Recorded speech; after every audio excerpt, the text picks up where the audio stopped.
ਦੇ ਜਿੰਨੇ ਵੀ FM station ਘਰਾਂ ਦੇ ਵਿੱਚ ਰੇਡੀਓ ਸੈਟਸ ਦੇ ਰਾਹੀਂ, ਟੈਲੀਫੋਨ ਦੇ ਰਾਹੀਂ, ਫੇਸਬੁੱਕ, YouTube ਤੇ ਲਾਈਵ ਦੇਖ ਰਹੇ ਹੋ, ਸੁਣ ਰਹੇ ਹੋ, ਸਾਰਿਆਂ ਨੂੰ ਜੀ ਆਇਆਂ ਨੂੰ ਤੇ ਬਹੁਤ ਹੀ ਪਿਆਰ ਤੇ ਸਤਿਕਾਰ ਭਰੀ ਸਤਿ ਸ੍ਰੀ ਅਕਾਲ।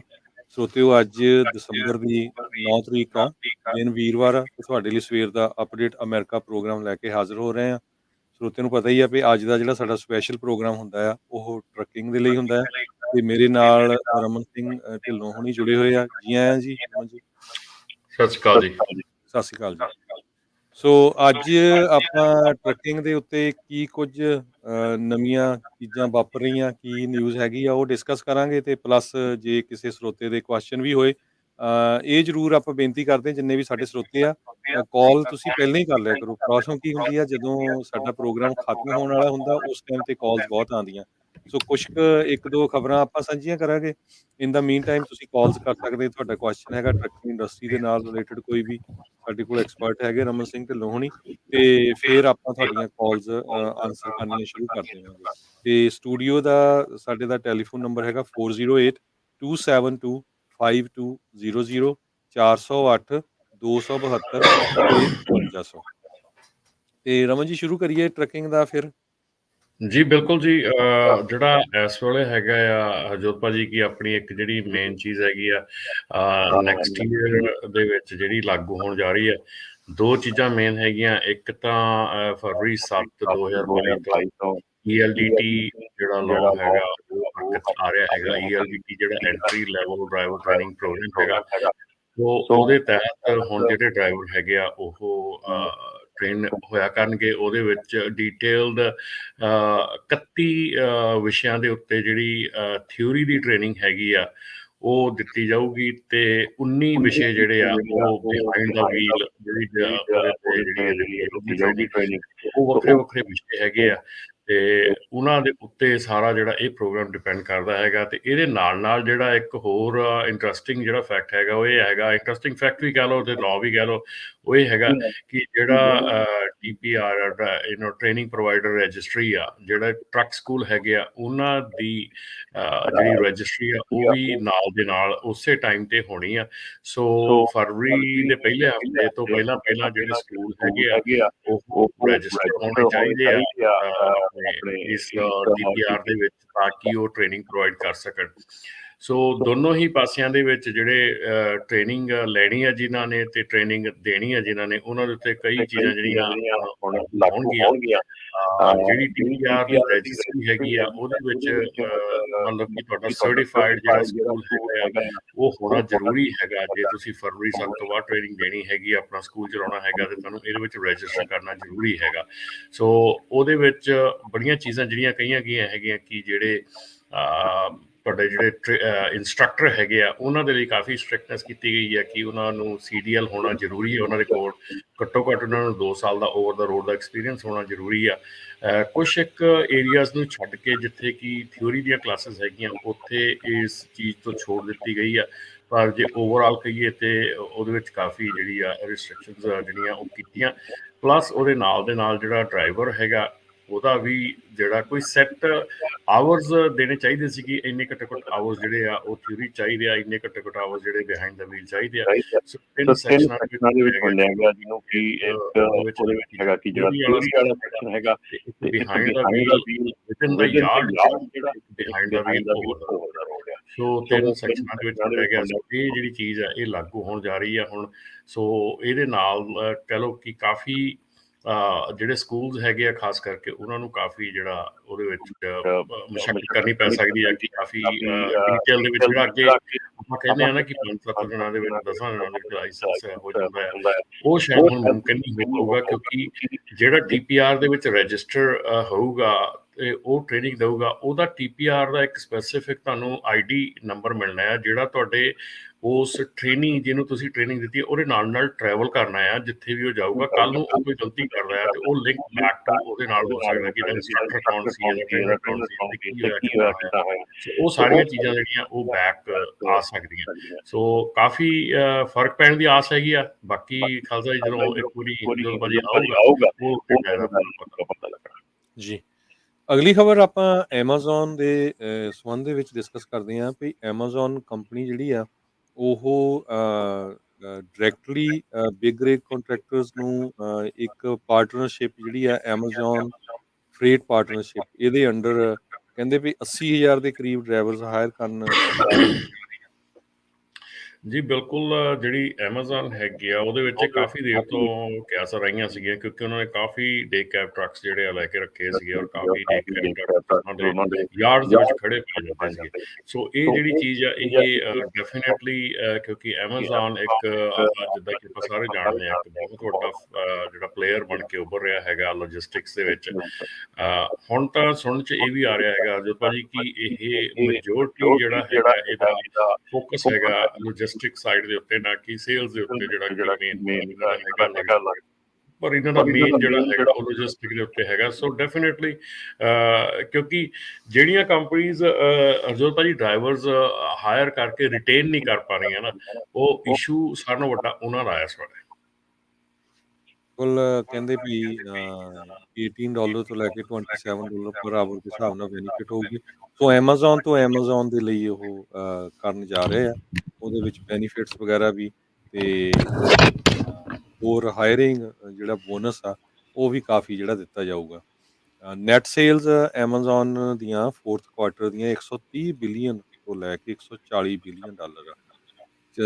4 ਤੋਂ ਲੈ ਕੇ 12% ਅਪ ਹੋਈਆਂ। ਤੁਸੀਂ ਦੇਖ ਲਓ ਵੀ ਪਿਛਲੇ ਸਮੇਂ ਦੇ ਦੌਰਾਨ ਕਰੋਨਾ ਵੀ ਸੀ, ਤੇ ਇਦਾਂ ਦੀਆਂ ਜਿਹੜੀਆਂ ਵੱਡੀਆਂ ਕੰਪਨੀਆਂ ਆ ਉਹਨਾਂ ਨੂੰ ਕਿੰਨਾ ਜ਼ਿਆਦਾ ਜਿਹੜਾ ਪ੍ਰੋਫਿਟ ਹੋਇਆ ਹੈ।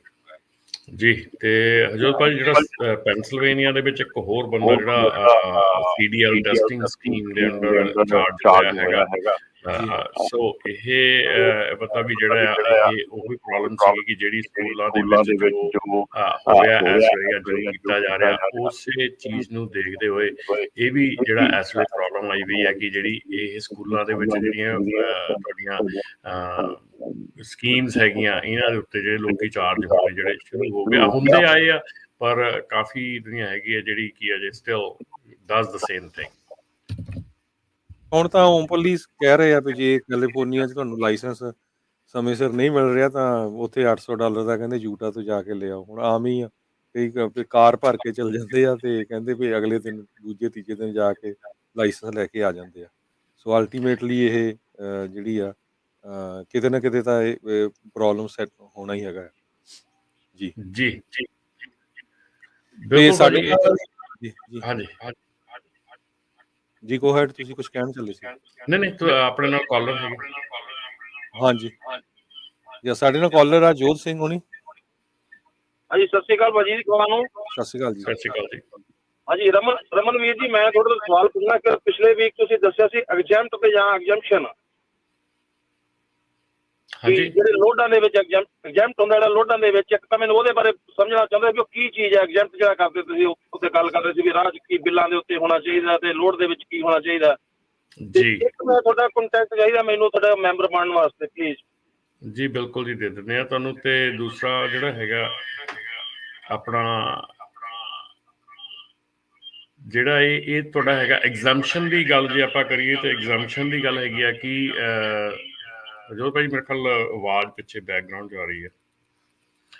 ਸੋ ਐਗਜ਼ੈਂਪਸ਼ਨ ਦੀ ਗੱਲ ਜਿਹੜੀ ਹੈਗੀ ਆ ਉਹਦੇ ਵਿੱਚ ਇਹ ਹੈ ਕਿ ਜਿਹੜੇ ਲੋਡਸ ਹੈਗੇ ਆ ਇਸ ਵੇਲੇ ਜਿਹੜੇ COVID-19 ਕਰਕੇ ਐਗਜ਼ੈਂਪਟ ਕੀਤੇ ਜਾਂਦੇ ਆ ਜਾਂ COVID-19 ਦੀ ਸਪਲਾਈਜ਼ ਕਰਕੇ ਐਗਜ਼ੈਂਪਟ ਆ, ਉਹਦੇ ਵਿੱਚ ਇੱਕ ਆਈਟਮ ਹੈਗੀ ਫੂਡ ਜਿਹੜੀ ਆ ਬਹੁਤ ਵੇਗ ਆਈਟਮ ਲਿਖੀ ਗਈ ਆ, ਔਰ ਹਰ ਇੱਕ ਬੰਦਾ ਇਹ ਸੋਚਦਾ ਕਿ ਜੇ ਮੈਂ ਫੂਡ ਲੈ ਕੇ ਚੱਲਿਆ ਤਾਂ ਮੈਂ ਐਗਜ਼ੈਂਪਟ ਆਟੋਮੈਟਿਕਲੀ ਮੈਂ ਐਗਜ਼ੈਂਪਟ ਹੈਗਾ, ਪਰ ਉਹ ਫੂਡ ਜੇ ਤੁਹਾਨੂੰ ਸ਼ਿਪਰ ਕੋਲੋਂ ਪੇਪਰ ਵਰਕ ਨਹੀਂ ਮਿਲਿਆ ਹੈਗਾ ਐਗਜ਼ੈਂਪਟ ਦਾ, ਤੁਹਾਡੇ ਪੇਪਰ ਵਰਕ ਦੇ ਉੱਤੇ ਨਹੀਂ ਲਿਖਿਆ ਹੈਗਾ ਕਿ ਇਹ ਸ਼ਿਪਮੈਂਟ ਐਗਜ਼ੈਂਪਟ ਹੈਗੀ ਆ ਜਾਂ ਇਹ ਸ਼ਿਪਮੈਂਟ ਕਿੱਥੇ ਜਾ ਰਹੀ ਆ, ਜੇ ਉਹ ਨਹੀਂ ਲਿਖਿਆ ਹੈਗਾ ਮੋਸਟ ਪ੍ਰੋਬੇਬਲੀ ਉਹ ਸ਼ਿਪਮੈਂਟ ਜਿਹੜੀ ਉਹ ਐਗਜ਼ੈਂਪਟ ਨਹੀਂ ਹੈਗੀ। ਸੋ ਉਹਦੇ ਵਿੱਚ ਜੇ ਤੁਸੀਂ ਐਗਜ਼ੈਂਪਸ਼ਨ ਯੂਜ਼ ਕਰਦੇ ਆ, ਮੇਬੀ ਤੁਹਾਨੂੰ ਰਸਤੇ ਦੇ ਵਿੱਚ ਕਿਤੇ ਸ਼ਾਇਦ ਨਾ ਰੋਕਿਆ ਜਾਵੇ, ਲੇਕਿਨ ਜਦੋਂ ਤੁਹਾਡਾ ਆਡਿਟ ਆ ਸਕਦਾ ਹੈ, ਆਡਿਟ ਦੇ ਵਿੱਚ ਡੈਫੀਨੇਟਲੀ ਉਹ ਚੀਜ਼ਾਂ ਜਿਹੜੀਆਂ ਉਹ ਪੁੱਲ ਆਊਟ ਹੋ ਸਕਦੀਆਂ। ਦੂਸਰੀ ਗੱਲ ਹੈਗੀ ਆ ਕਿ ਜੇ ਤੁਹਾਡੇ ਜਿਹੜੇ ਬਿਲਸ ਹੈਗੇ ਆ ਜਾਂ ਤੁਹਾਡਾ ਜਿਹੜਾ ਲੋਡ ਹੈਗਾ, ਜੇ ਲੋਡ ਦੇ ਵਿੱਚ ਤੁਹਾਡਾ ਸਿਰਫ ਤੇ ਸਿਰਫ ਜਿਹੜਾ ਆ ਉਹ ਹੋਵੇ ਕਿ ਇੱਕ ਪੈਲਟ ਹੈਗਾ ਜਿਹੜਾ ਕਿ ਐਗਜ਼ੈਂਪਟ ਹੈਗਾ ਜਾਂ 2 ਪੈਲਟ ਆ ਜਿਹੜੇ ਗਲਵਸ ਦੇ ਪਏ ਆ ਵਿੱਚ, ਤੇ ਤੁਸੀਂ ਉਸ 2 ਪੈਲਟ ਦੇ ਨਾਲ ਜਿਹੜਾ ਤੁਹਾਡਾ 20 ਪੈਲਟ ਦਾ ਲੋਡ ਹੈਗਾ ਉਹ ਸਾਰਾ ਦਾ ਸਾਰਾ ਐਗਜ਼ੈਂਪਟ ਨਹੀਂ ਹੋ ਸਕਦਾ, ਉੱਥੇ ਤੁਸੀਂ ਐਗਜ਼ੈਂਪਸ਼ਨ ਯੂਜ਼ ਨਹੀਂ ਕਰ ਸਕਦੇ।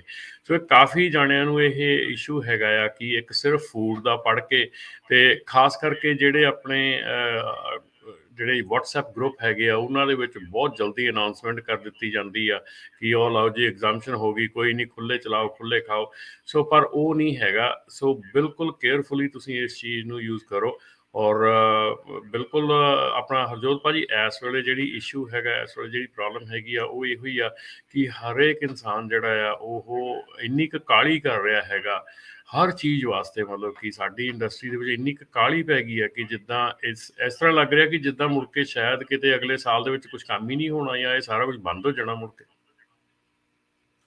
ਸੋ ਬਿਲਕੁਲ ਇਹ ਜਿਹੜਾ ਐਕਚੁਅਲੀ ਮੇਰੇ ਖਿਆਲ ਨਾਲ ਐਗਜ਼ੈਂਪਸ਼ਨ ਤਾਂ ਜਿਹੜੀ ਹੈਗੀ ਆ ਉਹ ਮੀਟ ਜਾਂ ਜਿਹੜੇ ਉੱਦਾਂ ਦੇ ਡੇਅਰੀ ਪ੍ਰੋਡਕਟਸ ਆ ਉਹਨਾਂ ਨੂੰ ਲੈ ਕੇ ਆ।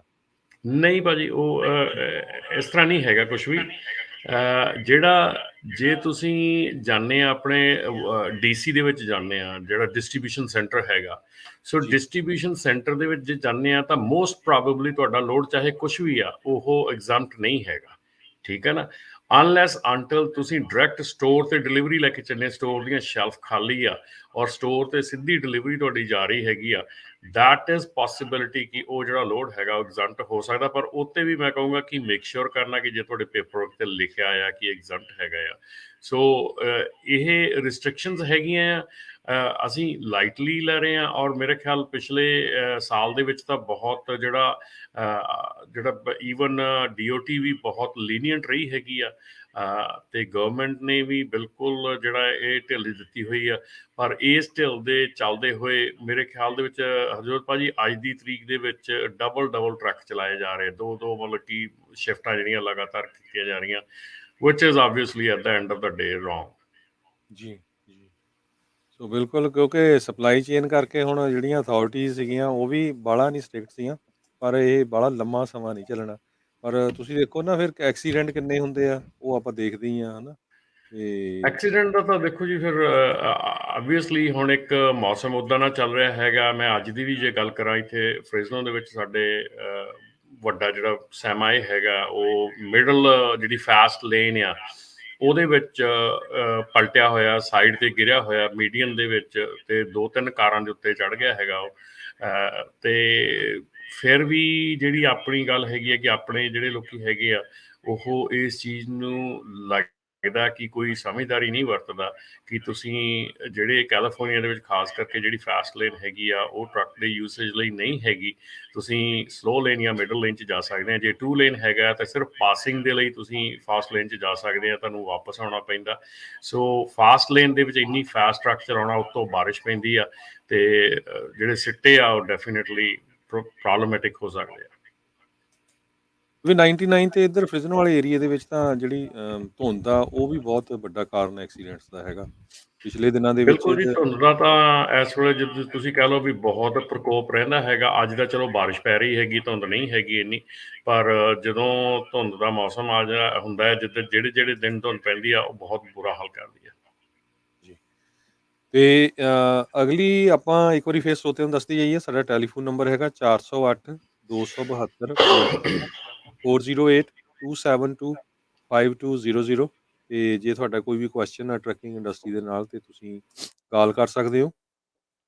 ਇੱਕ ਖਬਰ ਹੋਰ ਰਮਨ ਜੀ ਪਈ, ਜਿਹੜੀ ਟਰੱਕਿੰਗ ਤੇ 에ਅਰਲਾਈਨ ਇੰਡਸਟਰੀ ਆ, ਦੋਨੋਂ ਹੀ ਕਹਿੰਦੇ ਪਈ ਬਾਇਓ ਫਿਊਲ ਜਿਹੜਾ ਟੈਕਸ ਇਨਸੈਂਟਿਵ ਆ ਉਹਦੇ ਉੱਤੇ ਡਿਵਾਈਡਡ ਹੈਗੇ ਆ।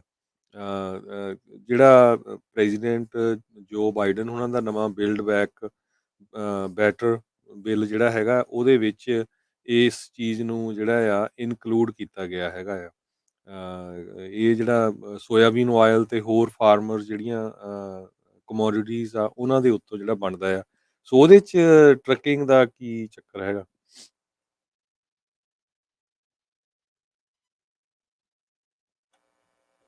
ਪੈਂਦਾ ਹੈਗਾ, ਨਾਰਮਲ ਡੀਜ਼ਲ ਤੋਂ ਸਸਤਾ ਹੁੰਦਾ ਆ। ਜੀ। ਸੋ ਉਹਦੇ ਲਈ ਇਹ ਆਲਵੇਜ਼ ਸ਼ੁਰੂ ਤੋਂ ਹੀ ਬੜੇ ਦੇਰ ਤੋਂ ਇਹ ਚੱਲਦੀ ਆ ਰਹੀ ਹੈ, ਇਸ਼ੂ ਚੱਲਦਾ ਆ ਰਿਹਾ, ਪ੍ਰੋਬਲਮ ਚੱਲਦੀ ਆ ਰਹੀ ਹੈ। ਪਰ ਹੁਣ ਡੈਫੀਨੇਟਲੀ ਥੋੜ੍ਹੀ ਜਿਹੀ, ਕਿਉਂਕਿ ਇਹ ਇਨਫਰਾਸਟਰਕਚਰ ਬਿੱਲ ਦੇ ਵਿੱਚ ਵੀ ਇਨਕਲੂਡ ਕੀਤਾ ਗਿਆ, ਸੋ ਹੁਣ ਦੇਖਣ ਵਾਲਾ ਟਾਈਮ ਆਊਗਾ ਅੱਗੇ ਕਿ ਵਟ ਐਕਚੁਅਲੀ ਕਿਹੜੇ ਪਾਸੇ ਨੂੰ ਜਾ ਰਿਹਾ ਹੈਗਾ। ਪਰ ਇਹ ਕਾਫੀ ਦੇਰ ਪਹਿਲਾਂ ਤੋਂ ਚੱਲਦਾ ਆ ਰਿਹਾ ਹੈ ਇਸ਼ੂ ਜਿਹੜਾ। ਜੀ। ਹੋਰ ਕੋਈ ਟਰੱਕਿੰਗ ਦੇ ਵਿੱਚ ਨਵੀਂ ਜਿਹੜੀ ਡਿਵੈਲਪਮੈਂਟ? ਡਿਵੈਲਪਮੈਂਟ ਦੀ ਟਰੱਕਿੰਗ ਦੇ ਵਿੱਚ ਤਾਂ ਇਹੋ ਹੀ ਆ ਕਿ ਨਿਤ ਨਵੀਂ ਚੀਜ਼ ਹੋ ਰਹੀ ਆ ਕਿ ਜਿਹੜਾ ਇੱਕ ਖਾਸ ਕਰਕੇ ਆਪਾਂ ਫਿਰ ਅੱਜ ਉਹ ਹੀ ਮੁੱਦਾ ਜਿਹੜਾ ਮੈਂ ਜ਼ਰੂਰ ਟੱਚ ਕਰਨਾ ਚਾਹੂੰਗਾ ਕਿ ਜਿਹੜੇ ਵੀ ਨਵੇਂ ਟਰੱਕ ਇਸ ਵੇਲੇ ਲੈ ਰਹੇ ਹੈਗੇ ਆ ਜਾਂ ਯੂਜ਼ ਟਰੱਕ ਬਾਏ ਕਰ ਰਹੇ ਹੈਗੇ ਆ, ਸੋ ਬੈਟਰ ਬੀ ਵੈਰੀ ਕੇਅਰਫੁਲ, ਕਿਉਂਕਿ ਇਸ ਵੇਲੇ ਜਿਸ ਤਰ੍ਹਾਂ ਦੇ ਰੇਟਸ ਚੱਲ ਰਹੇ ਹੈਗੇ ਆ, ਜਿਸ ਤਰ੍ਹਾਂ ਦੀਆਂ ਇਸ ਵੇਲੇ ਪ੍ਰਾਈਸਿਸ ਚੱਲ ਰਹੀਆਂ ਜਾਂ ਇੰਟਰਸਟ ਰੇਟ ਚੱਲ ਰਹੇ ਹੈਗੇ ਆ, ਉਹ ਡੈਫੀਨੇਟਲੀ ਕਿਸੇ ਦੀ ਸਕਸੈਸ ਦੇ ਵਿੱਚ, ਖਾਸ ਕਰਕੇ ਟਰੱਕਿੰਗ ਦੀ ਸਕਸੈਸ ਦੇ ਵਿੱਚ, ਓਨਰ ਆਪਰੇਟਰ ਦੀ ਸਕਸੈਸ ਦੇ ਵਿੱਚ ਬਹੁਤ ਜ਼ਿਆਦਾ ਸਟਰਗਲ ਵਾਲਾ ਟਾਈਮ ਹੋ ਸਕਦਾ ਹੈ ਜੇ ਆਪਾਂ ਇਸ ਟਰਮਸ ਐਂਡ ਕੰਡੀਸ਼ਨਸ ਦੇ ਉੱਤੇ ਟਰੱਕ ਲੈਣੇ ਹੈਗੇ। ਜਿਹੜੀਆਂ ਟਰਮਸ ਐਂਡ ਕੰਡੀਸ਼ਨਸ ਤੇ ਅੱਜ ਟਰੱਕ ਵਿਕ ਰਹੇ ਹੈਗੇ ਆ, ਚਾਹੇ ਉਹ ਕਹਿ ਲਓ ਕਿ ਤੁਸੀਂ ਨਵਾਂ ਟਰੱਕ ਹੈ ਚਾਹੇ ਯੂਜ਼ ਟਰੱਕ ਆ, ਪ੍ਰਾਈਸਿਸ ਜਿਹੜੀਆਂ ਆ ਬਹੁਤ ਸਕਾਈ ਰਾਕੇਟਡ ਕਰ ਗਈਆਂ ਹੈਗੀਆਂ। ਉਹਦੇ ਨਾਲ ਜਿਹੜਾ ਹੈਗਾ ਜੀ ਤੁਹਾਡਾ ਇੰਟਰਸਟ ਰੇਟ ਜਿਹੜਾ ਹੈਗਾ, ਕਿਉਂਕਿ ਇਸ਼ੂ ਜਿਹੜਾ ਭਾਜੀ ਇਸ ਵੇਲੇ ਹੈਗਾ ਕਿ ਜਿਹੜੇ ਬੰਦੇ ਹੈਗੇ ਆ ਕਿ ਜਿਨ੍ਹਾਂ ਨੇ ਵਰਕ ਪਰਮਿਟ ਹੈਗੇ ਜਿਨ੍ਹਾਂ ਦੇ ਕੋਲ, ਉਹਨਾਂ ਨੂੰ ਬੜਾ ਜਿਹੜਾ ਆ ਵਧਾ ਚੜਾ ਕੇ ਉਹਨਾਂ ਦੇ ਕੋਲੋਂ ਇੰਟਰਸਟ ਰੇਟ ਲਿਆ ਜਾਂਦਾ। ਔਰ ਉਹਨਾਂ ਨੂੰ ਇਸ ਚੀਜ਼ ਦਾ ਸਮਝ ਹੋਣੀ ਚਾਹੀਦੀ ਹੈ ਕਿ ਜੇ ਤੁਹਾਡਾ ਕੱਲ ਨੂੰ ਵਰਕ ਪਰਮਿਟ ਡਿਲੇ ਹੋ ਜਾਂਦਾ ਕਿਸੇ ਰੀਜ਼ਨ ਕਰਕੇ, ਤੁਹਾਡਾ ਲਾਇਸੈਂਸ ਕੈਂਸਲ ਹੋ ਸਕਦਾ। ਸੋ ਉਹਦੇ ਵਿੱਚ ਤੁਸੀਂ ਡੈਫੀਨੇਟਲੀ ਬਹੁਤ ਧਿਆਨ ਰੱਖੋ, ਕਿਉਂਕਿ ਜੇ ਤੁਹਾਡਾ ਲਾਇਸੈਂਸ ਕੈਂਸਲ ਹੋ ਗਿਆ, ਤੁਸੀਂ ਓਨਰ ਆਪਰੇਟਰ ਹੈਗੇ ਆ, what you going to do, ਹੈ ਨਾ। ਪੇਮੈਂਟਸ ਬਹੁਤ ਹਾਈ ਹੈਗੀਆਂ। ਦੂਸਰਾ ਜਿਹੜਾ ਇਸ ਵੇਲੇ ਮੁੱਦਾ ਜਿਹੜਾ ਜੋ ਭਾਜੀ ਉੱਭਰ ਕੇ ਆ ਰਿਹਾ ਜਾਂ ਆਊਗਾ ਹੁਣ ਆਉਣ ਵਾਲੇ ਸਮੇਂ ਦੇ ਵਿੱਚ, ਉਹ ਹੈਗਾ ਕਿ ਡਰੱਗ ਐਂਡ ਅਲਕੋਹਲ ਦਾ ਜਿਹੜਾ ਡਰੱਗ ਦੇ ਕੇਸਿਸ ਹੈਗੇ ਆ ਜਿਹੜੇ ਪੋਜ਼ਿਟਿਵ ਹੈਗੇ ਆ, ਉਹ ਬਹੁਤ ਜ਼ਿਆਦਾ ਰਿਗਰਸ ਉਹਨਾਂ ਦੀ ਪ੍ਰੋਬਲਮ ਖੜੀ ਹੋ ਰਹੀ ਆ। ਉਹਨਾਂ ਦੇ ਵਿੱਚ ਬਹੁਤ ਜ਼ਿਆਦਾ ਪ੍ਰੋਬਲਮ ਆ ਰਹੀ ਆ ਕਿ ਵਾਪਸ ਰਿਟਰਨ ਟੂ ਡਿਊਟੀ ਜਿਹੜੀ ਆ ਆਲਮੋਸਟ, ਜੇ ਤੁਸੀਂ ਕੰਪਲੀਸ਼ਨ ਨਹੀਂ ਕਰਦੇ ਆਪਣੀ ਸੈਪ ਦੀ ਪ੍ਰੋਗਰਾਮ ਦੀ, ਤੇ ਜਿਹੜਾ ਤੁਹਾਡਾ ਰਿਟਰਨ ਟੂ ਡਿਊਟੀ ਹੈਗੀ ਆ ਆਲਮੋਸਟ ਇੰਪੋਸੀਬਲ ਹੈਗੀ ਆ। So drug and alcohol clearing house ਦੇ ਵਿੱਚ ਵੀ ਪਿਛਲੇ ਸਮੇਂ ਤੋਂ ਹੁਣ ਤੱਕ ਆਲਮੋਸਟ ਜਿਹੜੇ ਆ 1 ਲੱਖ ਤੋਂ ਵੱਧ ਡਰਾਈਵਰ ਜਿਹੜੇ ਆ ਆਊਟ ਹੋ ਚੁੱਕੇ ਆ। ਸੋ ਉਹਨਾਂ ਦੇ ਵਿੱਚੋਂ ਸਿਰਫ ਤੇ ਸਿਰਫ ਮੇਰੇ ਖਿਆਲ ਇਸ ਵੇਲੇ 21 ਜਾਂ 22% ਜਿਹੜੇ ਡਰਾਈਵਰ ਆ ਉਹ ਵਾਪਸ ਆਪਣਾ ਪ੍ਰੋਸੈਸ ਪੂਰਾ ਕਰਕੇ ਵਾਪਸ ਡਿਊਟੀ ਤੇ ਆਏ ਆ। ਉਸ ਤੋਂ ਬਿਨਾਂ ਜਿੰਨੇ ਵੀ ਹੈਗੇ ਆ ਉਹ ਟਿਪੀਕਲੀ ਇੰਡਸਟਰੀ ਛੱਡ ਚੁੱਕੇ ਜਾਂ ਉਹਨਾਂ ਕੋਈ ਇੰਡਸਟਰੀ ਜਿਹੜੀ ਆ ਛੱਡਣੀ ਪਈ ਉਹਨਾਂ ਨੂੰ, ਕਿਉਂਕਿ ਜੇ ਤੁਸੀਂ ਡਰੱਗਸ ਨਹੀਂ ਛੱਡ ਸਕਦੇ ਹੈਗੇ ਤਾਂ ਫਿਰ ਡੈਫੀਨੇਟਲੀ ਇਸ ਚੀਜ਼ ਤੋਂ ਵਾਪਸ ਜਿਹੜਾ ਮੁੜਨਾ ਬਹੁਤ ਔਖਾ ਆ। ਜਿਹੜੀ ਇਸ਼ੂ ਹੈਗਾ ਆਪਣੇ ਕਮਿਊਨਿਟੀ ਦੇ ਵਿੱਚ ਇਸ਼ੂ ਹੈਗਾ, ਆਪਾਂ ਸਾਰੇ ਜਾਣਦੇ ਹੈਗੇ ਆ ਕਿ ਕਿਹੜੇ ਸਾਡੇ ਇਸ਼ੂ ਚੱਲ ਰਹੇ ਹੈਗੇ, ਕਿਹੜੀਆਂ ਡਰੱਗਸ ਜਿਹੜੀਆਂ ਹੈਗੀਆਂ ਸਾਡੇ ਜਿਹੜੇ ਟਰੱਕਰਸ ਹੈਗੇ ਆ ਜਾਂ ਕੋਈ ਵੀ ਹੈਗਾ ਕਰ ਰਿਹਾ ਹੈਗਾ। ਔਰ ਉਸ ਤੋਂ ਉੱਪਰ ਜਿਹੜੀ ਗੱਲ ਹੈਗੀ ਆ ਜੋਤ ਭਾਜੀ, ਉਹ ਹੈਗੀ ਆ over dose of pain killer. ਉਹ ਬਹੁਤ ਜ਼ਿਆਦਾ ਹੈਗਾ, ਕਿਉਂਕਿ ਮੈਜੋਰਟੀ ਨੂੰ ਇਹ ਆ ਕਿ ਇਹ ਜਿਹੜੀ ਚੀਜ਼ ਆ ਇਹ ਡਰੱਗ ਦੇ ਵਿੱਚ ਨਹੀਂ ਆਉਂਦੀ, ਪਰ ਅੱਜ ਦੀ ਤਰੀਕ ਦੇ ਵਿੱਚ 4 ਡਰੱਗ ਜਿਹੜੇ ਆ, 4 ਪੇਨ ਕਿਲਰ ਜਿਹੜੀਆਂ ਹੈਗੀਆਂ ਉਹ ਇਨਕਲੂਡਡ ਹੈਗੀਆਂ। ਜਦੋਂ ਤੁਸੀਂ ਥੋੜੀ ਜਿਹੀ ਓਵਰ ਖਾ ਲੈਂਦੇ ਆ ਤੇ ਤੁਹਾਡਾ ਰੈਂਡਮ ਡਰੱਗ ਟੈਸਟ ਆ ਜਾਂਦਾ, ਤੇ ਡੈਫੀਨੇਟਲੀ ਜਿਹੜੀ ਆ ਇਹ ਤੁਹਾਡੀ ਪੋਜ਼ਿਟਿਵ ਚ ਆਉਂਦੀ ਹੈ। ਤੇ ਪੋਜ਼ਿਟਿਵ ਚ ਆਉਣ ਤੋਂ ਬਾਅਦ ਫਿਰ ਜਿੱਦਾਂ ਕਿ ਅੱਗੇ ਇੱਕ ਵਾਰੀ ਮੇਰੇ ਖਿਆਲ 2-3 ਵੀਕ ਪਹਿਲਾਂ ਆਪਣੇ ਕਾਲਰ ਆਣ ਕੇ ਦੱਸ ਕੇ ਵੀ ਗਏ ਸੀ ਕਿ ਬਹੁਤ ਔਖਾ ਹੈਗਾ ਵਿੱਚੋਂ ਨਿਕਲਣਾ ਇਸ ਸਿਸਟਮ ਤੋਂ ਫਿਰ ਮੁੜ ਕੇ। ਤੇ ਸੋ ਧਿਆਨ ਕਰੋ, ਧਿਆਨ ਦੇ ਨਾਲ ਜਿਹੜੇ ਕੰਮ ਇੱਦਾਂ ਨਹੀਂ ਕਰੋ ਜੀ। ਸੋ ਇਹਦੇ ਨਾਲ ਇੱਕ ਮੈਂਟਲ ਹੈਲਥ ਦਾ ਇਸ਼ੂ ਵੀ ਬਹੁਤ ਵੱਡਾ ਹੈ ਟਰੱਕਿੰਗ ਇੰਡਸਟਰੀ ਦੇ ਵਿੱਚ। ਮੈਂ ਅੱਜ ਇੱਕ ਰਿਪੋਰਟ ਪੜ੍ਹ ਰਿਹਾ ਸੀ, ਕਹਿੰਦੇ ਵੀ 550 ਮਿਲੀਅਨ ਵਰਕ ਡੇਜ਼ ਲੋਸਟ ਹੁੰਦੇ ਆ ਐਨੂਅਲੀ ਇਹਦੇ ਕਰਕੇ। ਪੰਜਾਬੀ ਤਾਂ ਆਪਾਂ ਕਦੇ ਮੰਨਦੇ ਨਹੀਂ ਹੈਗੇ ਵੀ ਕਿਸੇ ਨੂੰ ਇਹ ਇਸ਼ੂ ਹੋ ਸਕਦਾ। ਉਹਦੇ 'ਚ ਸਟਰੈਸ ਆ, ਬਰਨ ਆਊਟ ਆ, ਐਗਜ਼ੌਸ਼ਨ ਆ, ਬਹੁਤ ਜ਼ਿਆਦਾ ਜਿਹੜੀਆਂ ਇਹ ਪ੍ਰੋਬਲਮਸ ਆ। ਸੋ ਆਪਣਾ ਫੈਮਿਲੀ ਸਿਸਟਮ ਜਿਹੜਾ ਆ ਸਟਰੋਂਗ ਹੋਣਾ ਚਾਹੀਦਾ।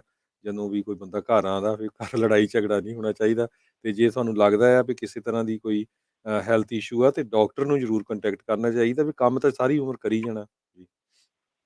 ਜੀ ਬਿਲਕੁਲ, ਇਹ ਭਾਜੀ ਡੈਫੀਨੇਟਲੀ, ਕਿਉਂਕਿ ਜਿਹੜਾ ਡਰਾਈਵਰ ਹੈਗਾ ਆ ਉਹ ਬਹੁਤ ਟਾਈਮ ਇਕੱਲਾ ਸਪੈਂਡ ਕਰਦਾ ਹੈਗਾ ਟਰੱਕ ਦੇ ਵਿੱਚ, ਤੇ ਉਹਨਾਂ ਨੂੰ ਜਦੋਂ ਇੰਨਾ ਟਾਈਮ ਇਕੱਲਿਆਂ ਨੂੰ ਸਪੈਂਡ ਕਰਨ ਨੂੰ ਮਿਲਦਾ ਹੈਗਾ ਤੇ ਉਹਦੇ ਵਿੱਚ ਬਹੁਤ ਐਸੇ ਇਸ਼ੂਜ਼। ਔਰ ਹੁਣ ਉਹੀ ਚੀਜ਼ ਜਿਹੜੀ ਦੇਖੋ ਘੁੰਮ ਫਿਰ ਕੇ ਆਪਾਂ ਉੱਥੇ ਆ ਗਏ ਆ ਜੀ, ਜਦੋਂ ਇੰਨੀ ਜ਼ਿਆਦੀਆਂ ਜਿਹੜੀਆਂ ਤੁਹਾਡੇ ਹੈਗਾ ਪ੍ਰੋਬਲਮਸ ਇਸ਼ੂਜ਼ ਖੜੀਆਂ ਹੋਣਗੀਆਂ, ਇੰਨੇ ਜ਼ਿਆਦਾ ਜਿਹੜੇ ਤੁਹਾਡੇ ਉਹਦੇ ਉਹ ਕੀਤਾ ਜਾਊਗਾ ਜਿਹਨੂੰ ਤੁਸੀਂ ਕਹਿੰਦੇ ਆ ਕਿ ਆਪਾਂ ਇਸ ਵੇਲੇ ਗੱਲ ਕਰਦੇ ਹਾਂ ਕਿ ਪ੍ਰੈਸ਼ਰ, ਚਾਹੇ ਉਹ ਪੇਮੈਂਟ ਦਾ ਪ੍ਰੈਸ਼ਰ ਆ, ਚਾਹੇ ਕਿਸੇ ਚੀਜ਼ ਦਾ ਲੋਡਾਂ ਦਾ ਪ੍ਰੈਸ਼ਰ ਆ, ਕੁਛ ਵੀ ਆ, ਉਸ ਚੀਜ਼ ਦੇ ਉੱਤੇ ਜਦੋਂ ਇੰਨਾ ਧਿਆਨ ਦਿੱਤਾ ਜਾਊਗਾ ਤੇ ਫਿਰ ਆਬਵੀਅਸਲੀ ਉਹ ਜਿਹੜੀਆਂ ਚੀਜ਼ਾਂ ਆ ਉਹ ਹੋਣੀਆਂ ਸ਼ੁਰੂ ਹੋ ਜਾਣੀਆਂ।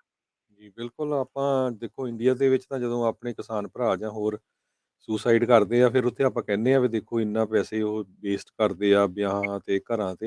ਸੋ ਇੱਥੇ ਵੀ ਆਪਾਂ ਨੂੰ ਫਿਊਚਰ ਸੋਚਣਾ ਚਾਹੀਦਾ। ਆਪਾਂ ਤਾਂ ਵਾਰ-ਵਾਰ ਵਾਰਨਿੰਗ ਦਿੰਦੇ ਆ ਵੀ ਭਈ ਇਹ ਜਿਹੜੀ ਸੋਚ ਕੇ ਲਾਓ ਜਿੰਨੇ ਵੀ ਤੁਸੀਂ ਰਹੇ ਆ, ਵੱਧ ਤੋਂ ਵੱਧ ਕਿਤੇ ਇਹ ਸੋਚੋ ਵੀ 2-4 ਮਹੀਨੇ ਲਈ ਕੰਮ ਸਲੋ ਹੋ ਗਿਆ ਜਾਂ ਡਾਊਨ ਹੋ ਗਿਆ, ਫਿਰ ਤੁਸੀਂ ਪੇਮੈਂਟ ਕਿਸ ਤਰ੍ਹਾਂ ਦੇਣੀ ਹੈਗੀ ਆ। ਨਾਲ ਕਾਲਰ ਜੁੜੇ ਹੋਏ ਆ ਜੋਧ ਸਿੰਘ ਜੀ। ਪਰਮਾਰ ਜੀ। ਸਤਿ ਸ਼੍ਰੀ ਅਕਾਲ ਜੀ। ਹੈਲੋ। ਹੈਲੋ। ਹਾਂਜੀ, ਸਤਿ ਸ਼੍ਰੀ ਅਕਾਲ ਪਰਮਾਰ ਸਾਹਿਬ। ਹਾਂ, ਸਤਿ ਸ਼੍ਰੀ ਅਕਾਲ ਜੀ। ਸਰ ਮੇਰੇ 2 ਕੁਐਸਚਨ ਹੈ ਜੀ। ਇੱਕ ਤਾਂ ਮੈਂ ਪੁੱਛਣਾ ਮੇਰੀ ਟਰੱਕਿੰਗ ਕੰਪਨੀ ਹੈਗੀ ਜੀ ਕਾਰਪੋਰੇਸ਼ਨ, ਮੈਂ ਇੱਕੋ ਹੀ ਟਰੱਕ ਸੀਗਾ ਜੀ, ਉਹ ਸੇਲ ਕਰਤਾ ਸੀ, ਟੇਲਰ ਤੇ ਟਰੱਕ ਦੋਨੋਂ। ਮੈਂ ਪੁੱਛਣਾ ਸੀ ਵੀ ਉਹ ਕੰਪਨੀ ਵੀ ਮੈਨੂੰ ਬੰਦ ਕਰਨੀ ਪਏਗੀ ਕਿ ਮੈਂ ਕੁਛ ਦੇਰ ਰੱਖ ਸਕਦਾ ਜੀ ਉਹਨੂੰ? ਮਤਲਬ ਕਿਸ ਕਰਕੇ ਰੱਖਣੀ ਹੈ ਤੁਸੀਂ? ਵੀ ਅਗਲੇ ਸਾਲ ਨਵਾਂ ਟਰੱਕ ਲੈਣ ਦੀ ਸਲਾਹ ਸੀਗੀ ਜੀ, ਜਦ ਵੀ ਬੁੱਕ ਕਰਾ ਦਾਂਗੇ। ਫਿਰ ਤਾਂ ਹਾਂਜੀ, ਮੇਰੇ ਇਹ ਹਿਸਾਬ ਜਿੰਨੀ ਨਾਲ ਦੇਰ ਤੱਕ ਤੁਸੀਂ ਉਹਨੂੰ ਕਿਉਂਕਿ ਤੁਹਾਡੀ ਟਰੱਕ ਕੰਪਨੀ ਜਿਹੜੀ ਆ, ਜਦੋਂ ਤੁਸੀਂ ਹੁਣ ਟਰੱਕ ਵੇਚਤਾ ਤੁਸੀਂ ਇੰਸ਼ੋਰੈਂਸ ਕੈਂਸਲ ਕੀਤੀ ਹੋਊਗੀ ਉਹਦੀ? ਹਾਂਜੀ, ਕਰਾਤੀ ਜੀ। ਹਾਂਜੀ, ਤੇ ਇੰਸ਼ੋਰੈਂਸ ਕੈਂਸਲ ਕੀਤੀ ਤੁਹਾਡੀ ਕੰਪਨੀ ਆਪਣੇ ਆਪ ਹੀ ਡੀਐਕਟੀਵੇਟ ਹੋ ਜਾਣੀ ਹੈ, ਕਿਉਂਕਿ ਕੰਪਨੀ ਦੀ ਜੇ ਇੰਸ਼ੋਰੈਂਸ ਉੱਤੇ ਅਪਡੇਟਡ ਨਹੀਂ ਹੈਗੀ ਤਾਂ ਫਿਰ ਉਹ ਚੱਲਦੀ ਨਹੀਂ ਹੈਗੀ, ਇੱਦਾਂ ਨਹੀਂ ਕੰਪਨੀ ਚੱਲਦੀ। ਪਰ ਜਿਹੜਿਆਂ ਦੇ ਅੱਛਾ ਜੀ। ਕੋਲੋਂ ਤੁਸੀਂ ਪੇਪਰ ਵਰਕ ਕਰਵਾਉਣੇ ਹੈਗੇ ਆ ਉਹਨਾਂ ਦੇ ਕੋਲੋਂ ਤੁਸੀਂ ਪੁੱਛ ਸਕਦੇ ਆ। ਪਰ ਡੈਫੀਨੇਟਲੀ ਜੇ ਤੁਸੀਂ ਟਰੱਕ ਵੇਚਤਾ ਤੁਹਾਡੀ ਇੰਸ਼ੋਰੈਂਸ ਕੈਂਸਲ ਹੋ ਗਈ ਆ ਤੇ ਤੁਹਾਡੀ ਕੰਪਨੀ ਜਿਹੜੀ ਆਟੋਮੈਟਿਕਲੀ ਉਹ ਜਿਹੜੀ ਆ ਬੰਦ ਹੋ ਜਾਣੀ ਹੈ। ਅੱਛਾ ਜੀ, ਹਾਂਜੀ, ਪਰ ਤੁਸੀਂ ਮਿਹਰਬਾਨੀ ਆਪਣੇ ਸਰ। ਪੇਪਰ ਵਾਲੇ ਜਿਹਨਾਂ ਨਾਲ ਕਰਦੇ ਆ ਉਹਨਾਂ ਨਾਲ ਗੱਲ ਜ਼ਰੂਰ ਕਰ ਲਿਓ। ਠੀਕ ਹੈ ਜੀ, ਮਿਹਰਬਾਨੀ। ਥੈਂਕ ਯੂ ਜੀ। ਜੀ ਬਿਲਕੁਲ, ਇਹ ਵੀ ਇਸ਼ੂ ਰਮਨ ਜੀ ਵੱਡਾ ਹੁੰਦਾ ਕਈ ਵਾਰੀ। ਕੀ ਹੁਣ ਜਦੋਂ ਤੁਸੀਂ ਇੰਸ਼ੋਰੈਂਸ ਕਰਾਉਂਦੇ ਆ, ਅੱਜ ਕੱਲ੍ਹ ਬਹੁਤ ਸਾਰੀਆਂ ਇੰਸ਼ੋਰੈਂਸ ਕੰਪਨੀਆਂ ਕਹਿੰਦੀਆਂ ਵੀ ਉਹ ਨਵਾਂ ਤੁਹਾਡਾ ਜਿਹੜਾ ਤੁਸੀਂ ਲਿਆ ਪਰਮਿਟ ਜਾਂ DOT ਆ, ਫਿਰ ਪ੍ਰੋਬਲਮ ਬਹੁਤ ਵੱਡੀ ਆਉਂਦੀ ਆ। ਜੇ ਜਿਸ ਤਰ੍ਹਾਂ ਇਹ ਹੁਣ ਭਾਈ ਸਾਹਿਬ ਦੀ ਕਾਲ ਸੀ, ਸੋ ਇਹਨਾਂ ਦੇ ਵਿੱਚ ਗੈਪ ਪੈ ਜਾਊਗਾ ਜਾਂ ਉਹਨੂੰ ਕਾਊਂਟ ਗਿਣਿਆ ਜਾਊਗਾ ਜਦੋਂ ਦੁਬਾਰਾ ਕੀ ਫਿਰ ਉਹਨੂੰ ਐਕਟਿਵ ਕਰਾਉਂਦੇ ਆ? ਨਹੀਂ, ਉਹਨੂੰ ਜਦੋਂ ਤੁਸੀਂ ਰੀਐਕਟੀਵੇਟ ਕਰਾਉਣਾ ਹੈਗਾ, ਤੁਸੀਂ ਦੁਬਾਰਾ ਆਪਣੀ ਜਿਹੜੀ ਕੰਪਨੀ ਹੈਗੀ ਆ ਉਹਦੇ ਤੇ ਇੰਸ਼ੋਰੈਂਸ ਜਦੋਂ ਫਾਈਲ ਕਰਨੀ ਹੈਗੀ ਆ ਤਾਂ ਤੁਹਾਡੇ ਜਿਹੜੇ ਪੇਪਰ ਕਰਦੇ ਹੈਗੇ ਉਹਨਾਂ ਨੂੰ ਰੀਐਕਟੀਵੇਟ ਕਰਵਾ ਦਿੰਦੇ ਆ। ਸੋ ਰੀਐਕਟੀਵੇਸ਼ਨ ਜਦੋਂ ਹੁੰਦੀ ਆ ਉਦੋਂ ਥੱਲੇ ਜਦੋਂ ਤੁਸੀਂ ਜਾਓ ਸੇਫਰ ਦੇ ਉੱਤੇ ਜਦੋਂ ਤੁਸੀਂ ਇੰਸ਼ੋਰੈਂਸ ਦਾ ਡਾਟਾ ਦੇਖਦੇ ਹੈਗੇ ਜਾ ਕੇ ਤੇ ਉੱਥੇ ਤੁਹਾਨੂੰ ਆ ਜਾਏਗਾ ਕਿ ਇੱਥੇ ਆਣ ਕੇ ਜਿਹੜੀ ਤੁਹਾਡੀ ਡੀਐਕਟੀਵੇਟ ਹੋਈ ਆ, ਇੱਥੇ ਆਣ ਕੇ ਤੁਹਾਡੀ ਰੀਐਕਟੀਵੇਟ ਹੋਈ ਆ। ਸੋ ਉਹ ਉੱਥੇ ਤੁਹਾਨੂੰ ਪਤਾ ਲੱਗ ਜਾਊਗਾ। ਪਰ ਇਹ ਹੈ ਕਿ ਬਿਨਾਂ ਇੰਸ਼ੋਰੈਂਸ ਤੋਂ ਆਟੋਮੈਟਿਕਲੀ ਉਹਨੇ ਡੀਐਕਟੀਵੇਟ ਹੋ ਜਾਣਾ। ਜੀ ਬਿਲਕੁਲ, ਧੰਨਵਾਦ। ਸੋ ਇੱਕ ਵਾਰੀ ਫਿਰ ਦੱਸਦੀ ਜਾਈਏ ਸਰੋਤਿਆਂ ਨੂੰ, ਫੋਨ ਨੰਬਰ ਹੈਗਾ 408 272 ਤੇ 5200। ਅਗਲੀ ਆਪਾਂ ਇੱਕ ਖਬਰ ਰਮਨ ਜੀ ਸਾਂਝੀ ਕਰਦੇ ਜਾਈਏ। ਜਿਹੜਾ ਰੋਡ ਰੇਜ ਆ ਨਾ, ਇਹ ਚਾਹੇ ਹੁਣ ਕਾਰਾਂ 'ਚ ਤਾਂ ਆਪਾਂ ਦੇਖਿਆ ਵੀ ਲੋਕ ਕਮਲੇ ਬਹੁਤ ਹੋਏ ਆ, ਐਵੇਂ ਹੀ ਇੱਕ ਦੂਜੇ ਵੱਲ ਦੇਖ ਕੇ ਸਾਨੂੰ ਜਿਹੜਾ ਆ ਸਪੀਡ ਨਹੀਂ ਚੱਕਣੀ ਚਾਹੀਦੀ। ਵਰਜੀਨੀਆ ਤੋਂ ਇੱਕ ਖਬਰ ਆ ਰਹੀ, ਉੱਥੇ ਟਰੱਕ ਵਾਲਾ ਵੀ ਇੱਕ ਰੋਡ ਰੇਜ ਦੇ ਵਿੱਚ ਇਨਵੋਲਵ ਸੀ। ਬਾਅਦ ਦੇ ਵਿੱਚ ਉੱਥੇ ਸ਼ੂਟਿੰਗ ਹੋਈ ਉਹਨਾਂ ਦੀ। 66 ਸਾਲਾਂ ਦਾ ਜਾਰਜੀਆ ਦਾ ਇੱਕ ਬੰਦਾ ਸ਼ੂਟਿੰਗ ਦੇ ਵਿੱਚ ਇੰਟਰਸਟੇਟ 81 ਜਿਹੜਾ ਬਰਕਲੇ ਕਾਉਂਟੀ ਦੇ ਵਿੱਚ ਆ ਇਨਵੋਲਵ ਹੋਇਆ ਹੈਗਾ। ਸੋ ਜੇ ਹੁਣ ਟਰੱਕ ਵਾਲਾ ਰੋਡ ਰੇਜ 'ਚ ਇਨਵੋਲਵ ਹੈ, ਇਹ ਤਾਂ ਕਿੱਡਾ ਖਤਰਨਾਕ ਕੰਮ ਹੈਗਾ। ਤੇ ਦੂਸਰਾ ਇੱਕ ਡਰੰਕ ਡਰਾਈਵਿੰਗ ਦੀ ਵੀ ਆਪਾਂ ਗੱਲ ਕਰਦੇ ਜਾਈਏ। ਪਿਛਲੀ ਵਾਰੀ ਆਪਾਂ ਨੂੰ ਕੁਐਸਚਨ ਵੀ ਆਏ ਸੀ ਵੀ ਜੇ ਡਰੰਕ ਡਰਾਈਵਿੰਗ ਇੱਦਾਂ ਹੋਵੇ। ਇੱਕ ਬਰਕਲੇ ਤੋਂ ਬੜੀ ਮਾੜੀ ਖਬਰ ਆ ਰਹੀ ਆ ਵੀ ਉੱਥੇ ਇੱਕ 10 ਸਾਲਾਂ ਦਾ ਤੇ ਇੱਕ 9 ਸਾਲ ਦਾ ਬੱਚਾ ਸੀ, ਵਿਚਾਰੇ ਜਾਂਦੇ ਸੀ, ਜਿਹਨੂੰ ਇੱਕ ਡਰੰਕ ਡਰਾਈਵਰ ਬੀਬੀ ਨੇ ਜਿਹੜਾ ਮਾਰ ਦਿੱਤਾ ਤੇ ਉਹ ਚੌਥੀ ਵਾਰੀ ਉਹਨੂੰ ਡਰੰਕ ਡਰਾਈਵਿੰਗ ਦੀ ਟਿਕਟ ਮਿਲੀ ਸੀ। ਸੋ ਆਪਣੇ ਬੰਦਿਆਂ ਨੂੰ ਤਾਂ ਖਾਸ ਕਰਕੇ ਜਿਨ੍ਹਾਂ ਨੇ ਟਰੱਕਿੰਗ 'ਚ ਜਾਣਾ ਨਾ, ਇਸ ਚੀਜ਼ ਤੋਂ ਤਾਂ ਪੂਰੀ ਤਰ੍ਹਾਂ ਬਚਣਾ ਚਾਹੀਦਾ। ਚੀਜ਼ ਤਾਂ ਜਿਹੜੀ ਹੈਗੀ ਆ ਡੈਫੀਨੇਟਲੀ ਬਹੁਤ ਸੋਚਣ ਵਾਲੀ ਹੈਗੀ ਆ। DUI ਦੇ ਬਿਨਾਂ ਵੀ ਜਿਹੜੀ ਤੁਹਾਡਾ ਰੈਂਡਮ ਹੈਗਾ, ਮੈਂ ਫਿਰ ਆਪਾਂ ਮੁੜ ਕੇ ਉੱਥੇ ਹੀ ਗੱਲ ਤੇ ਆ ਚੱਲੇ ਆ। ਤੇ ਹੁਣ ਇਸ ਵੇਲੇ ਜਿਹੜਾ ਇੱਕ ਹੋਰ ਜਿਹੜਾ ਰੂਲ ਹੈਗਾ ਉਹ ਹੋਂਦ 'ਚ ਆਇਆ ਹੈਗਾ, ਜਿਹਦੇ ਵਿੱਚ ਕਿ ਜੇ ਤੁਹਾਡਾ ਜਿਸ ਤਰ੍ਹਾਂ ਪਹਿਲਾਂ ਹੁੰਦਾ ਸੀਗਾ ਕਿ ਪਹਿਲਾਂ ਤੁਸੀਂ ਡਰੱਗ ਦੇ ਵਿੱਚ ਪੋਜ਼ੀਟਿਵ ਆ ਗਏ ਆ ਤੇ ਤੁਸੀਂ ਦੂਸਰੀ ਕੰਪਨੀ 'ਚ ਜਾ ਕੇ ਮਹੀਨੇ ਬਾਅਦ ਡਰੱਗ ਟੈਸਟ ਨੈਗੇਟਿਵ ਕਰਵਾ ਕੇ ਦੂਜੀ ਕੰਪਨੀ ਜੌਬ ਕਰਨ ਲੱਗ ਜਾਂਦੇ ਸੀਗੇ। ਹੁਣ ਕੀ ਹੋ ਗਿਆ ਕਿ ਹੁਣ ਜਿਹੜਾ drug and alcohol clearing house ਆ ਉਹਦਾ ਇੱਕ ਜਿਹੜਾ ਡੋਰ ਹੈਗਾ ਉਹ DMV ਲਈ ਓਪਨ ਕਰ ਦਿੱਤਾ ਗਿਆ, DMV ਨੂੰ ਐਕਸੈਸ ਦੇ ਦਿੱਤਾ ਗਿਆ ਆ ਉਸ ਚੀਜ਼ ਦਾ। ਜਦੋਂ ਤੁਹਾਡਾ ਡਰੱਗ ਪੋਜ਼ਿਟਿਵ ਆਏਗਾ ਤੇ FMCSA ਵੱਲੋਂ DMV ਨੂੰ ਨੋਟੀਫਾਈ ਕੀਤਾ ਜਾਊਗਾ ਕਿ ਇਸ ਇਨਸਾਨ ਦਾ ਜਿਹੜਾ ਡਰੱਗ ਹੈਗਾ ਆ ਟੈਸਟ ਹੈਗਾ ਆ ਉਹ ਪੋਜ਼ਿਟਿਵ ਆਇਆ ਹੈਗਾ। ਉਹਦੇ ਨਾਲ DMV ਤੁਹਾਡਾ ਲਾਇਸੈਂਸ ਡੀਗ੍ਰੇਡ ਕਰ ਲੂਗੀ, ਕਲਾਸ C ਤੇ ਲੈ ਆਊਗੀ। ਜਿੰਨੀ ਦੇਰ ਤੱਕ ਤੁਸੀਂ ਸੈਪ ਦਾ ਪ੍ਰੋਗਰਾਮ ਕਲੀਅਰ ਨਹੀਂ ਕਰਦੇ ਉਨੀ ਦੇਰ ਤੱਕ ਤੁਹਾਡਾ ਕਲਾਸ A ਲਾਇਸੈਂਸ ਵਾਪਸ ਰੀਇਨਸਟੇਟ ਨਹੀਂ ਹੋਊਗਾ। ਸੋ ਇਹ ਵੀ ਇੱਕ ਬਹੁਤ ਵੱਡਾ ਸਟੈਪ ਹੋਇਆ ਹੈਗਾ। ਹਰਜੋਤ ਭਾਜੀ, ਜਿਹੜੀ ਇਹ ਪ੍ਰੋਬਲਮ ਸੀ ਨਾ ਪਹਿਲਾਂ, ਹਰ ਇੱਕ ਡਿਪਾਰਟਮੈਂਟ ਜਿਹੜਾ ਸੀ ਨਾ ਉਹ ਇੱਕ ਦੂਜੇ ਤੋਂ ਜਿਹੜੀ ਇਨਫੋਰਮੇਸ਼ਨ ਸੀਗੀ ਉਹ ਬਹੁਤ ਲੇਟ ਮਿਲਦੀ ਸੀ। ਇਸ ਵੇਲੇ ਜਿਹੜੀਆਂ ਸਟੇਟ ਡਰਾਈਵਰ ਲਾਇਸੈਂਸ ਇਸ਼ੂ ਕਰਦੀਆਂ ਏਜੰਸੀਜ਼ ਹੈਗੀਆਂ, ਜਿੱਦਾਂ ਕਿ ਇੱਥੇ DMV ਹੈਗੀ ਆਪਣੀ, ਇਹ ਏਜੰਸੀਜ਼ ਕਈ ਸਾਲ ਬਿਹਾਈਂਡ ਸੀਗੀਆਂ ਰਿਪੋਰਟਿੰਗ ਦੇ ਵਿੱਚ, ਜਿਹੜੀਆਂ ਵਾਇਲੇਸ਼ਨਸ ਰਿਪੋਰਟਿੰਗ ਦੇ ਵਿੱਚ ਕਈ ਸਾਲ ਬਿਹਾਈਂਡ ਚੱਲ ਰਹੀਆਂ ਸੀਗੀਆਂ। ਸੋ ਇਹ ਜਿਹੜੀ ਇਨਫੋਰਮੇਸ਼ਨ ਸੀਗੀ, ਇਹ ਇਨਫੋਰਮੇਸ਼ਨ ਵੀ ਇੱਕ ਬਹੁਤ ਜ਼ਰੂਰੀ ਸੀਗਾ, ਕਿਉਂਕਿ ਅੱਗੇ ਜਿੱਦਾਂ ਕਿ ਮੈਂ ਕਿਹਾ ਕਿ ਪਹਿਲਾਂ ਜਿਹੜਾ ਸਿਸਟਮ ਹੁੰਦਾ ਸੀ ਉਹਦੇ ਵਿੱਚ DMV ਨੂੰ ਪਤਾ ਨਹੀਂ ਸੀ ਲੱਗਦਾ ਕਿ ਕੋਈ ਵੀ ਬੰਦਾ ਡਰੱਗ ਪੋਜ਼ਿਟਿਵ ਆ ਗਿਆ ਹੈਗਾ, ਉਹਨੂੰ ਕਈ ਸਾਲ ਲੱਗ ਜਾਂਦੇ ਸੀਗੇ ਉਹ ਉੱਥੋਂ ਤੱਕ ਪਹੁੰਚਣ ਨੂੰ, ਤੇ ਉਦੋਂ ਤੱਕ ਤੇ ਕਈ ਕੁਝ ਹੋ ਜਾਂਦਾ ਸੀਗਾ। ਸੋ ਹੁਣ ਜਿਹੜਾ ਆ ਇਹ ਵਿਦਨ 60 ਡੇਜ਼ ਜੇ ਤੁਹਾਡਾ ਡਰੱਗ ਪੋਜ਼ਿਟਿਵ ਆਉਂਦਾ ਆ ਤੇ FMCSA ਜਿਹੜੀ ਆ ਉਹ ਵਿਦਨ 60 ਡੇਜ਼ ਉਹ DMV ਨੂੰ ਨੋਟੀਫਾਈ ਕਰਨਾ ਉਹਨਾਂ ਦਾ ਫਰਜ਼ ਆ। ਹੁਣ ਉਹਨਾਂ ਦਾ law, according to law, they have to notify them. ਤੇ DMV ਦਾ ਡਾਇਰੈਕਟ ਜਿਹੜਾ ਆ ਐਕਸੈਸ ਹੈਗਾ ਆ drug and alcohol clearing house ਨੂੰ। ਜੇ DMV ਨੂੰ ਇਹ ਪਤਾ ਲੱਗਦਾ ਕਿ ਤੁਹਾਡੇ ਨਾਲ ਕੁਛ ਇੱਦਾਂ ਦੀ ਚੀਜ਼ ਹੋਈ ਆ, DMV ਤੁਹਾਡੀ ਖੁਦ ਕੁਐਰੀ ਵੀ ਪੁੱਲ ਕਰ ਸਕਦੀ ਹੈ drug and alcohol clearing house ਚੋਂ। ਸੋ ਹੁਣ ਉਹ ਚੀਜ਼ ਜਿਹੜੀ ਆ ਉਹ ਇੰਨੀ ਸਟ੍ਰਿਕਟ ਕਰ ਦਿੱਤੀ ਗਈ ਹੈ ਕਿ ਜੇ ਤੁਹਾਡਾ ਕਿਤੇ ਵੀ ਇੱਕ ਚੀਜ਼ ਇੱਦਾਂ ਦੀ ਮਾੜੀ ਮੋਟੀ ਹੁੰਦੀ ਆ ਤੇ ਡੈਫੀਨੇਟਲੀ ਰਾਈਟ ਵੇ ਸਾਰਾ ਸਿਸਟਮ ਹਰਕਤ 'ਚ ਆ ਜਾਂਦਾ ਤੇ ਉਸ ਜਿਹੜਾ ਲਾਇਸੈਂਸ ਹੈਗਾ ਉਹਨੂੰ ਡੀਗ੍ਰੇਡ ਕਰਕੇ ਉਹਨੂੰ ਕਲਾਸ C ਲਾਇਸੈਂਸ ਕਰ ਦਿੱਤਾ ਜਾਂਦਾ ਆ। ਤੇ ਉਸ ਤੋਂ ਬਾਅਦ ਜਿੰਨੀ ਦੇਰ ਤੱਕ ਤੁਸੀਂ ਸੈਪ ਦਾ ਪ੍ਰੋਗਰਾਮ ਕਲੀਅਰ ਨਹੀਂ ਕਰਦੇ, ਜਿੰਨੀ ਦੇਰ ਤੱਕ ਤੁਸੀਂ ਆਪਣੀ ਦਿੱਤੀ ਡਿਊ ਸਾਰਾ ਕੁਝ ਪੂਰਾ ਨਹੀਂ ਕਰਦੇ, ਉਨੀ ਦੇਰ ਤੱਕ ਤੁਹਾਡਾ ਲਾਇਸੈਂਸ ਜਿਹੜਾ ਉਹ ਕਲਾਸ A ਦੁਆਰਾ ਨਹੀਂ ਕੀਤਾ ਜਾਂਦਾ। ਸਾਡੇ ਨਾਲ ਅਗਲੇ ਕਾਲਰ ਜੁੜੇ ਹੋਏ ਆ ਸੁਖਦੇਵ ਸਿੰਘ ਜੀ। ਹੈਲੋ ਭਾਈ, ਸਤਿ ਸ਼੍ਰੀ ਅਕਾਲ। ਸਤਿ ਸ਼੍ਰੀ ਅਕਾਲ ਜੀ। ਸਤਿ ਸ਼੍ਰੀ ਅਕਾਲ ਭਾਜੀ, ਇੱਕ ਆਪਣੇ ਹੁਣੀ ਇੱਕ ਸੋਦਰਾਂ ਨੇ ਕਾਲ ਕੀਤਾ ਸੀਗਾ ਕਿ ਉਹਨਾਂ ਦੀ ਐਸ ਕਾਰਪੋਰੇਟ ਸੀਗੀ ਤੇ ਉਹਨਾਂ ਨੇ ਬੰਦ ਕਰਤੀ ਆ ਕਿਉਂਕਿ ਉਹਨਾਂ ਨੇ ਟਰੱਕ ਵੇਚਤਾ ਆ।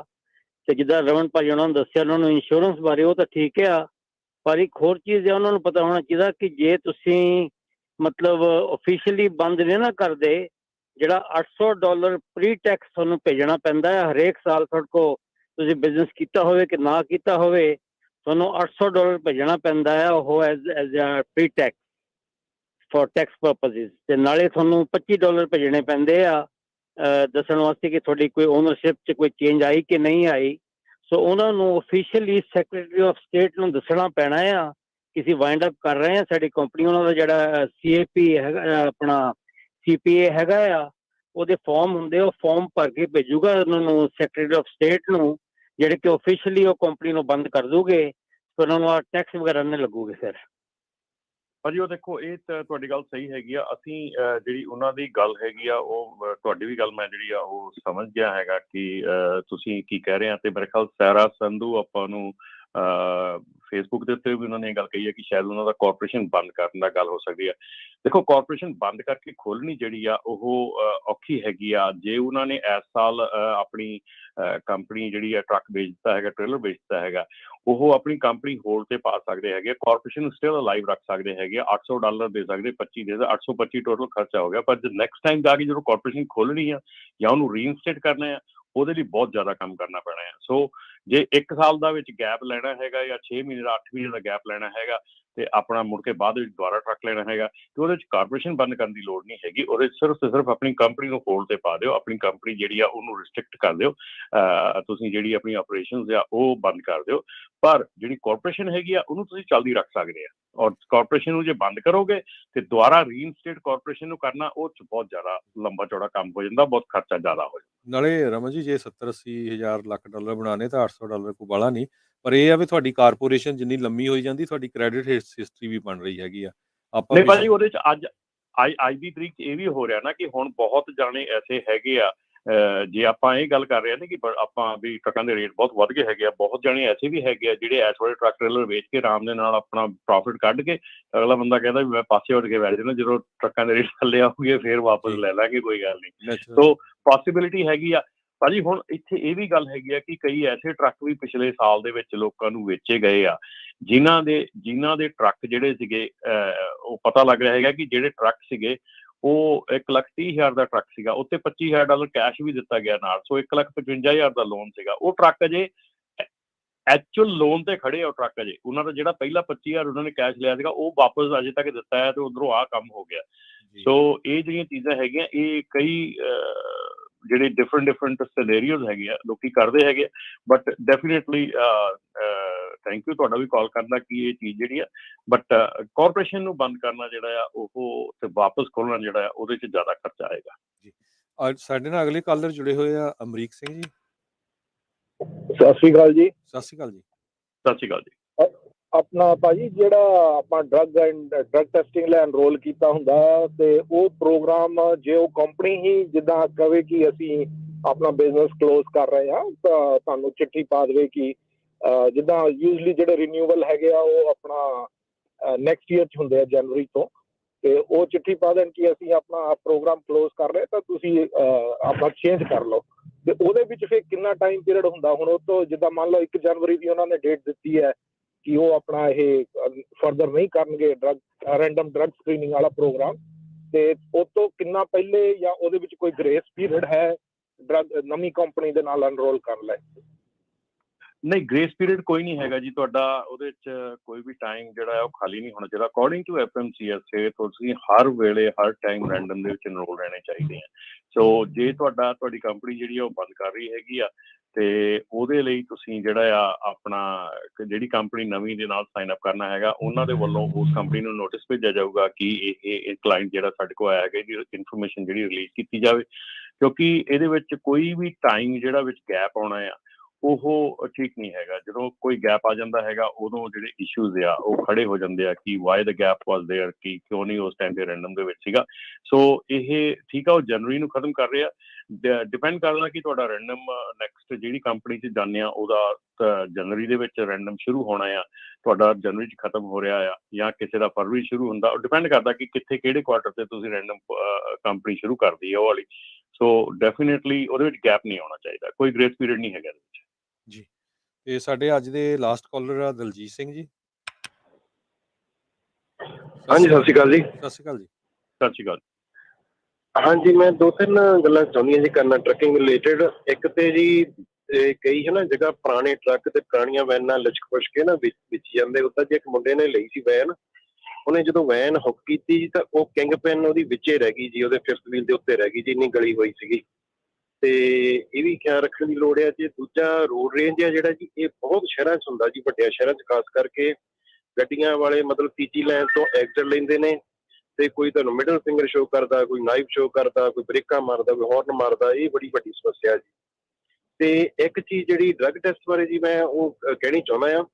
ਡਰੱਗ ਟੈਸਟ ਦੇ ਵਿੱਚ ਚਲੋ ਤੁਸੀਂ ਦਵਾਈਆਂ ਦਾ ਦੱਸ ਚੁੱਕੇ, ਕਈ ਪ੍ਰੋਗਰਾਮਾਂ 'ਚ ਦੱਸੀਆਂ ਨਾ ਦਵਾਈਆਂ ਜਿਹੜੀਆਂ ਇਹਨਾਂ ਨੇ 4 ਐਡ ਕੀਤੀਆਂ ਆ, ਪਰ ਉਸ ਤੋਂ ਇਲਾਵਾ ਜਿੱਦਾਂ ਆਪਾਂ ਬੇਗਲਸ ਨੇ, ਜਿੱਦਾਂ ਆਪਾਂ ਕੌਸਟੋ ਵਗੈਰਾ ਤੇ ਜਾਂ ਹੋਰ ਸਟੋਰਾਂ ਤੇ ਜਾਂ ਕਾਫੀ ਸ਼ਾਪ ਤੇ ਮਿਲਦੇ ਨੇ ਪੌਪੀ ਸੀਡ ਬੇਗਲ ਜਾਂ ਐਵਰੀਥਿੰਗ ਬੇਗਲ, ਉਹ ਖਾਣ ਦੇ ਨਾਲ ਜੋ ਰੈਂਡਮ ਟੈਸਟ ਆ ਜਾਂਦਾ ਜੀ ਉਹ ਵੀ ਵਿੱਚ ਉਹ ਪੋਜ਼ਿਟਿਵ ਆ ਜਾਂਦਾ ਜੀ। ਉਹ ਤਾਂ ਧੱਕਾ ਨਹੀਂ ਹੈਗਾ ਸ਼ਰੇਆਮ, ਇਹਦੇ ਬਾਰੇ ਕੁਝ ਹੋਣਾ ਚਾਹੀਦਾ ਮੇਰੇ ਖਿਆਲ ਜੀ। ਇਹਦੇ ਬਾਰੇ ਦੱਸੋਗੇ ਜੀ? ਧੰਨਵਾਦ ਜੀ। ਹੁਣ ਹਾਂਜੀ ਬਿਲਕੁਲ ਭਾਜੀ, ਤੁਸੀਂ ਥੈਂਕ ਯੂ ਤੁਹਾਡੀ ਕਾਲ ਦਾ। ਪਰ ਜਿਹੜੀਆਂ ਗੱਲਾਂ ਹੈਗੀਆਂ ਕਿ ਦੇਖੋ ਰੋਡ ਰੇਜ ਜਿਹੜੀ ਹੈਗੀ ਆ ਪ੍ਰੋਫੈਸ਼ਨਲ, ਜਦੋਂ ਤੁਹਾਡੇ ਨਾਲ ਅੱਖਰ ਜੁੜ ਜਾਂਦਾ ਨਾ ਕਿਸੇ ਨਾਲ, ਪ੍ਰੋਫੈਸ਼ਨਲ ਡਰਾਈਵਰ, ਤੇ ਪ੍ਰੋਫੈਸ਼ਨਲ ਡਰਾਈਵਰ ਨਾਰਮਲ ਡਰਾਈਵਰ ਤੋਂ ਉੱਤੇ ਹੋਣਾ ਚਾਹੀਦਾ। ਉਹਦੀ ਸੋਚ, ਉਹਦੀ ਸਮਝ, ਉਹਦੀ ਜਿਹੜੀ ਗੱਲਬਾਤ ਆ ਉਹ ਦੂਜੇ ਲੋਕਾਂ ਨਾਲੋਂ ਉੱਚੀ ਹੋਣੀ ਚਾਹੀਦੀ ਹੈ।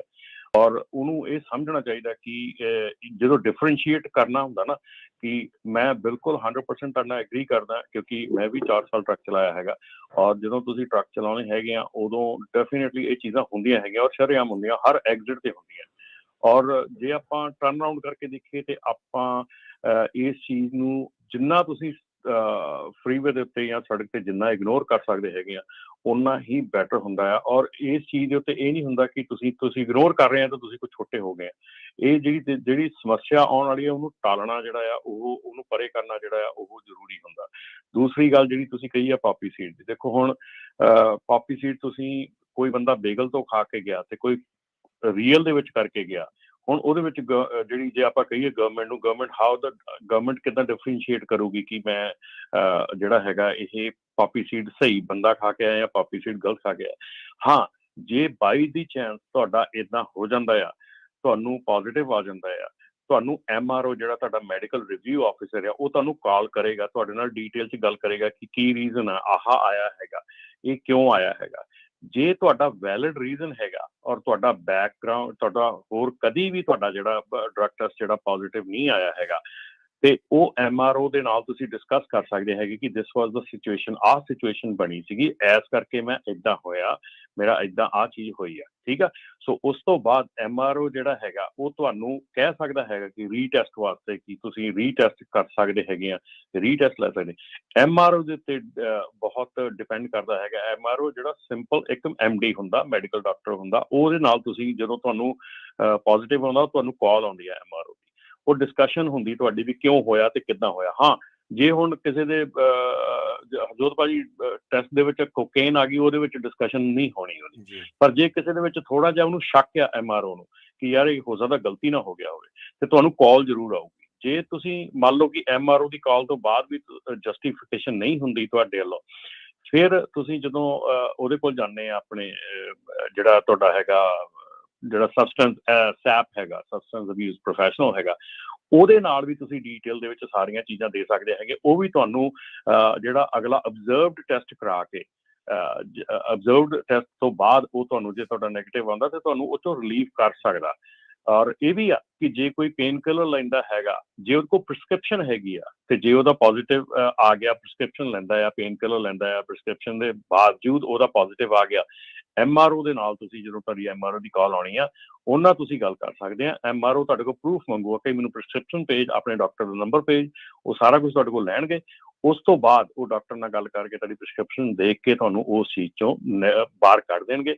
ਪਰ ਡੈਫੀਨੇਟਲੀ ਜਿਹੜਾ ਆ ਇਹ ਇਸ ਤਰ੍ਹਾਂ ਨਹੀਂ ਹੋ ਸਕਦਾ ਕਿ ਇਹ ਪਾਪੀ ਸੀਡ ਤੁਸੀਂ ਖਾਧਾ ਹੈਗਾ ਤੇ ਉਹਨੂੰ ਆਪਾਂ ਐਗਜ਼ੈਂਪਟ ਕਰ ਦਈਏ। ਪਾਪੀ ਸੀਡ ਆਬਵੀਅਸਲੀ ਅਫੀਮ ਦੇ ਉੱਤੇ ਚਲਾ ਜਾਂਦਾ, ਸੋ ਇਹ ਐਗਜ਼ੈਂਪਟ ਨਹੀਂ ਹੁੰਦਾ।